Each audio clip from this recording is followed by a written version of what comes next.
ஓம் ஸ்ரீ குருப்பியோ நமக. நன்றாக குருவாழ்க, குருவே துணை. பரபிரம்ம ருத்ர காயத்ரி ஞானஸ்தலத்து நண்பர்களுக்கு வணக்கங்களும் வாழ்த்துக்களும். மகர லக்னத்திற்காக இந்த பதிவு. குரு மங்கள யோகம், அதாவது ஆகஸ்ட் 20 முதல் செப்டம்பர் 6 வரை செவ்வாய் குரு 2 கிரகங்களும் ஒரே நட்சத்திரத்தில், மிருகசிரீஷ நட்சத்திரத்தில் பயணிக்கிறது. அதன் மூலம் இந்த குருமங்கள யோகம் ஏற்படுகிறது. செவ்வாய் குருவின் கிரக சேர்க்கையின் பலனை அது தருகிறது. மகர லக்னத்திற்கு செவ்வாய் 4ஆம் வீட்டுக்கு அதிபதி. தாயார், மனை, வீடு, பூமி, வாகனம், விவசாயம், உற்பத்தி சார்ந்த தொழில்கள், உறவுகள், இதையெல்லாம் குறிக்கிறது தான் 4ஆம் இடம். அதுலேயும் செவ்வாய் கிரகம் பூமிக்காரகன். விவசாயம் சார்ந்து, மண்மனை சார்ந்து, கட்டட வகை சார்ந்து, கட்டுமானத்துறை சார்ந்து, ரியல் எஸ்டேட் சார்ந்து நன்மை செய்கிற கிரகம். 11ஆம் இடத்திற்கும் செவ்வாய் அதிபதி. நண்பர்கள், தன்னுடைய எதிர்பார்ப்புகள், ஆசைகள், மூத்த சகோதர சகோதரி வர்க்கம், இதையெல்லாம் குறிக்கக்கூடியது 11ஆம் இடத்துக்கு அதிபதியும் செவ்வாய் தான். இப்போ மகரம், நம்ம லக்னத்திலேயே செவ்வாயினுடைய அவிட்ட நட்சத்திரம் இருக்கு, 1-2 பாதங்கள். 2ஆம் இடமான தனஸ்தானத்தில் அதே அவிட்ட நட்சத்திரத்தினுடைய 3-4 பாதங்கள் இருக்கிறது.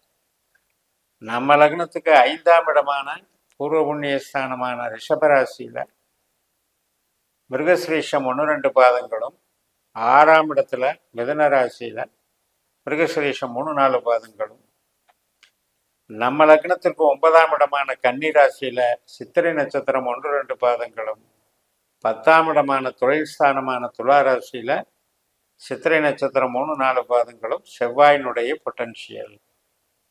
அப்போ அவர் தன்னுடைய சொந்த நட்சத்திரத்தில் இருக்கும்போது அந்த இடத்த வலுப்படுத்துகிறார். இப்போ ரிஷபத்தில் 5ல் இருக்கும்போது மகிழ்ச்சியும் கொடுக்குறாரு. அதே நேரத்தில் நமக்கு புத்திரம் வழி, கல்வி வழி, சுப நிகழ்ச்சிகள் வழி, இவற்றிலெல்லாம் ஒரு நன்மைகளை செய்கிறாரு.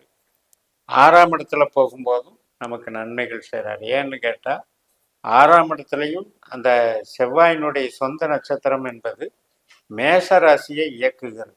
அப்போ நம்ம லக்னத்துக்கு 4ஆம் இடமான மேசராசி வலுப்பெறுகிறது, ஆற்றல் பெறுகிறது.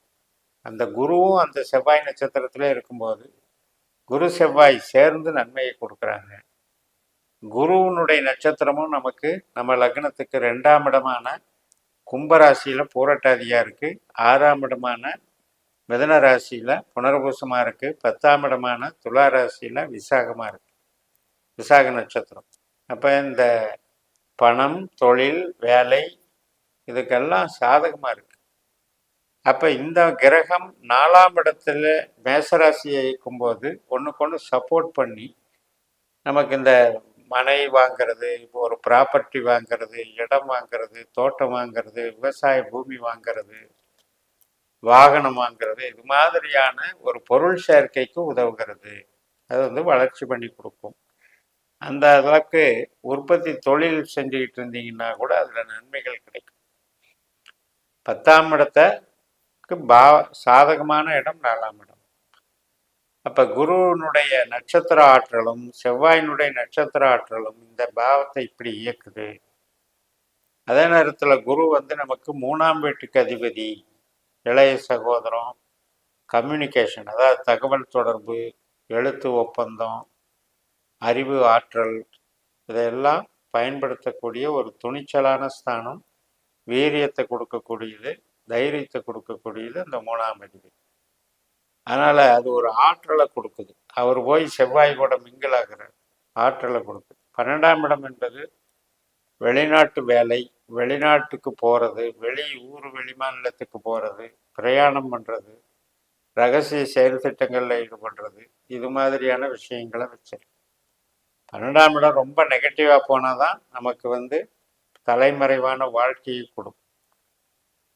இந்த நெகட்டிவ் பாசிட்டிவ்ங்கிறதெல்லாம் ஒரே கிரகம்தான். அது எப்படி நெகட்டிவாக மாறுதுங்கிறதெல்லாம் நம்ம ஜனன ஜாதகத்தை பொறுத்தது. அந்த ஜனன ஜாதகத்தில் வலிமை எப்படி இருக்குது, அது என்ன பாவத்தை இயக்கிற அதிகாரம் பெற்றிருக்குங்கிறத பொறுத்து. நமது ஜனன ஜாதகத்தில் நட்சத்திர சூத்திர முறைப்படி நம்ம கணிக்கும் போது பாஸ்கர அஸ்ட்ராலஜி சிஸ்டத்தில் உபநட்சத்திரமாக 12 பாவத்துக்கும் நம்ம கண்டுபிடிச்சோம்னா அதில் 8ஆம் இடம் 12ஆம் இடத்துக்கு இந்த குரு செவ்வாய் வந்திருந்தால் இப்போ நம்ம சொன்ன பாசிட்டிவான பலனை அது செய்யாது. மாறாக வலி வேதனை கஷ்ட நஷ்டத்தை விரயத்தை செலவுகளை கொடுக்கும். அப்போ இதெல்லாம் அதையும் வச்சு பேஸ் பண்ணி நம்ம இந்த பலன்களோட ஒப்பிட்டு பார்த்துக்கணும்.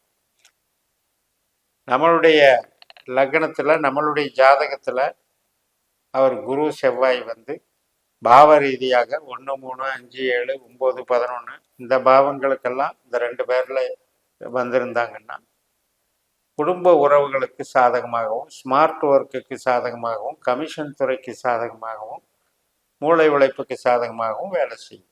அதே 2, 4, 6, 10ன்னா உற்பத்தி சார்ந்த தொழில்துறை சார்ந்து சாதகமாக அமையும். இப்படி வந்து நமக்கு ஜாதகத்திலே நமக்கு என்ன அமைப்பு இருக்கோ அதை பார்த்துக்கணும். ஆனால் பொதுவான பலன் அப்படின்னு பார்க்கும்பொழுது நமக்கு மேசராசியினுடைய பலன் அப்படிங்கிறதுனால ப்ராப்பர்ட்டி அமைப்பு சேர்வது, அதற்குண்டான யோகம், தொழில் சார்ந்த நன்மைகள், வேலையில் போயிருந்தால் கூட அது சார்ந்த நன்மைகள், இதெல்லாம் இது பண்ணும். இப்போ ஒரு கடன் கிடைக்கிறதும் வாய்ப்பு இருக்குது. அந்த லோன் வாங்கி வீடு கட்டுறதுக்கு, வீடு வாங்கிறதுக்கு வாய்ப்பு கொடுக்கும். இதுக்கெல்லாம் சாதகமாக. பட் இதில் வந்து உறவுகள் சார்ந்த விஷயங்கள் அவ்வளவா சிறப்பு கொடுக்காது. ஏன்னா பொருளாதாரத்துக்கு சாதகமான பாவங்கள் உறவு சார்ந்த விஷயங்களுக்கு எதிராகத்தான் செயல்படும். அப்போ இந்த சமயத்தில் போய் நமக்கு ஒரு சுபகாரியங்கள் வரன் பார்க்கறது இதுக்கெல்லாம் கொஞ்சம் நெகட்டிவாக வேலை செய்யும். புத்திர பாக்கியத்துக்கு கொஞ்சம் தடை பண்ணுறது மாதிரி வேலை செய்யும். அதனால் அது சார்ந்த விஷயங்களுக்கு இது நெகட்டிவ்னு எடுத்துக்கோங்க. இது வந்து 18 நாட்கள் தான், ஆகஸ்ட் 20லிருந்து செப்டம்பர் 6ஆம் தேதி வரைக்கும்.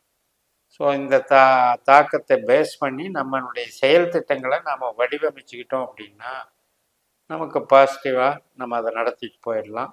நம்முடைய எதிர்பார்த்த பலன்களும் நமக்கு கிடைக்கும். 11ஆம் இடம்ங்கிறது செவ்வாயினுடைய வீடு. அந்த 11ஆம் இடம் என்பது நமக்கு வெற்றி ஸ்தானம்னு சொல்லக்கூடியது.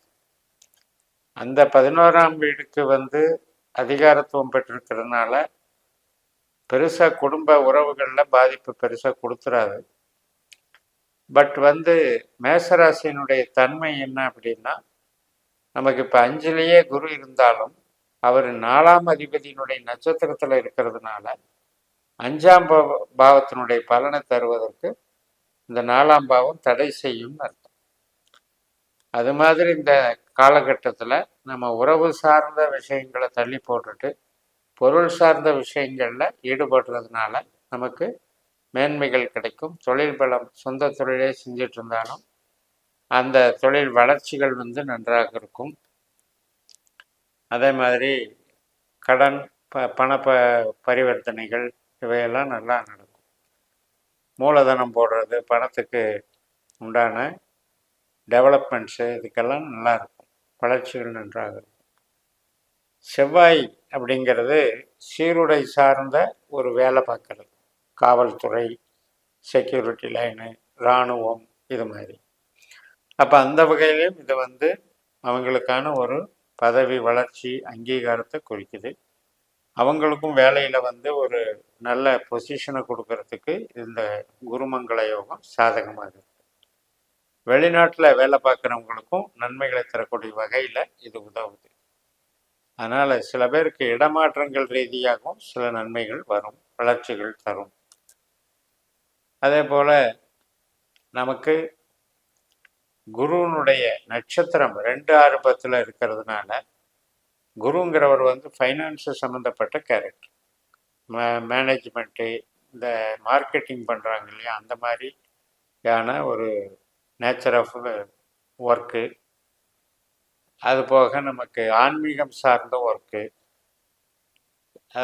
வந்து ட்ரஸ்ட்டில் இன்வால்வ் ஆகிறது, பொது துறைகளில் இன்வால்வ் ஆகிறது, ஆன்மீகத்தில் இன்வால்வ் ஆகிறது, குழந்தைகள் வளர்ச்சி சார்ந்த நலத்துறைகளில் இன்வால்வ் ஆகிறது. இதுக்கும் சாதகமாக இருக்கும். அதனால் மருத்துவத்துறைக்கும் இதுக்கும் ஒரு டெவலப்மெண்ட்ஸ் கிடைக்கும். ஸோ அனைத்துலேயுமே நன்மை தரக்கூடிய ஒரு குருமங்கள யோகத்தை நன்றாக பயன்படுத்தி வளம் பெறுங்கள் என்று கூறி நிறைவு செய்கிறேன். இந்த சேனலை சப்ஸ்கிரைப் பண்ணுங்கள், ஷேர் பண்ணுங்கள். உங்கள் தனிப்பட்ட ஜாதக பலாபலன்களை என்னுடைய வாட்ஸ்அப் நம்பரில் தொடர்பு கொண்டு பலன் பெறுங்கள்.